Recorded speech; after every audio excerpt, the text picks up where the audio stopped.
Hi everyone, I'm Lyle. And I'm Kimberly. And I am the daughter of an alcoholic and in recovery myself. And I am the ex-wife of someone who struggled with alcoholism. And my daughter is 15 years sober. And we're both clinicians. So we're happy to be here. Have you ever gone to speak with your loved one about a legitimate concern around their use, whether it's alcohol or drugs or any other thing that is getting in the way of your relationship, and all of a sudden the entire thing is turned around and it's now about you and your own behavior?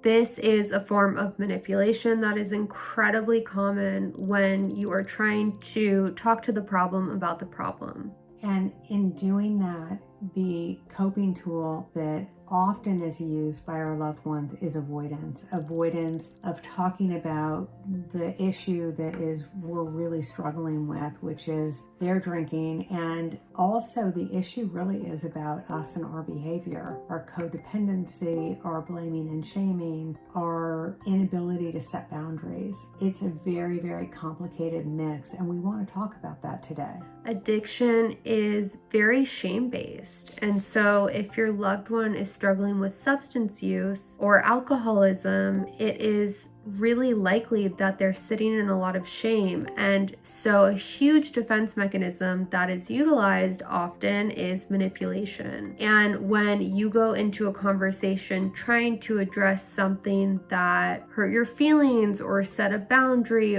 or talk to them about a problem you're having, and you find that you're the one who ends up apologizing, this is usually because they're manipulating you because they are in a state of shame.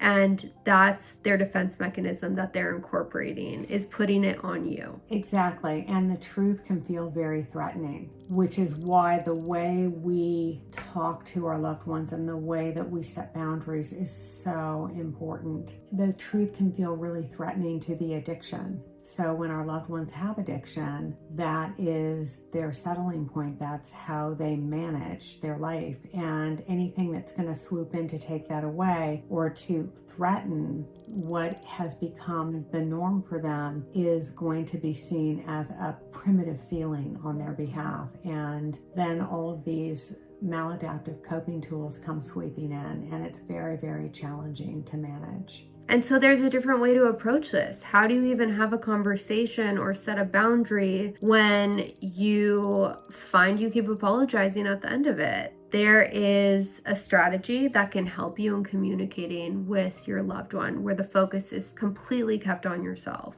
And to get emotionally organized around that, you've got to be super clear about what is the challenge? How do I want to manage it? Can I talk about it from the me place, the I statements? And what an I statement looks like is it's I'm feeling, or my experience is, or this is what I need to do for myself. It's really challenging when we start with, your drinking is really a problem and it's causing a lot of chaos, because that feels like it's very blaming and it's pointing the finger, versus using an I statement and then a boundary. I'm really struggling with driving in the same car when there's been drinking involved. That statement that I just said doesn't have the U word in it. Now, obviously, we are going to have the U word in a statement. It's too hard not to. And it's also important to get clarity around how can we talk about this so that it's externalized and we're not blaming and shaming and pointing the finger, but we're taking care of ourselves in a real way that makes sense for us to carry out the boundary. Definitely. And here's the thing, we're not promising that you're going to get a different response from them. And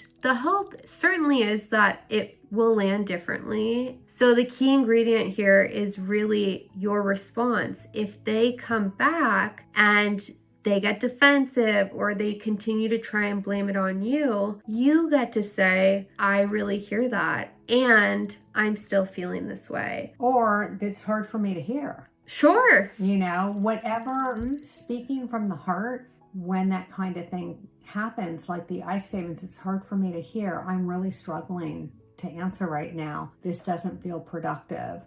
I'm going to need to step away from this conversation. If you're in a relationship where there's domestic violence or you're not feeling safe, that's a whole nother discussion. That needs a different kind of safety plan, not only an emotional safety plan, but a physical safety plan. So I just do want to throw that in the mix, because a lot of you watching this may be in that kind of situation where if you try to even have a discussion about this, it could lead to violence. And so we acknowledge that, and we also want to say that then it's important to get a different kind of support for your situation. And when you argue back with someone who's struggling with addiction or alcoholism, and you try and make sense of what you're saying to them, you are then subjecting yourself to being manipulated. And this is how the cycle of then you end up apologizing happens, because you get trapped in the minutia and the details, and it leaves you more susceptible to being manipulated by their defense mechanism and them trying to protect their addiction.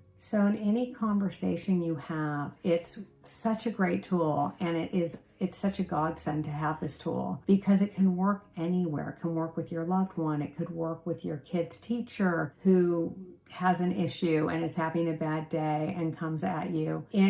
I am really sorry it landed for you that way. It was never my intention to make you feel that way. So that you're seeing someone, you're able to acknowledge that someone, and you're able to quiet things down by saying, I'm really sorry that it landed for you that way, or I'm really sorry that you understood it that way. It was never my intention to communicate it that way. We like to say it's an and, not a but. So trying to remove buts from your vocabulary so that the person you're talking to can feel validated. I hear that you feel it that way, and I still am not comfortable with it. Exactly, because how we language things and how people hear what we have to say is so important, because it's the very thing that helps a conversation move along. If someone is getting really defensive about their own behavior or our challenges with it, and we're able to say, wow, that's really hard for me to hear, there's nothing I can do about that except keep the focus on what I can control. And once we delineate between what is theirs and what is ours, and we stay with what is ours, it's going to make all the difference in the world, not necessarily in outcome, but in how we take care of ourselves. And that's really what we can control.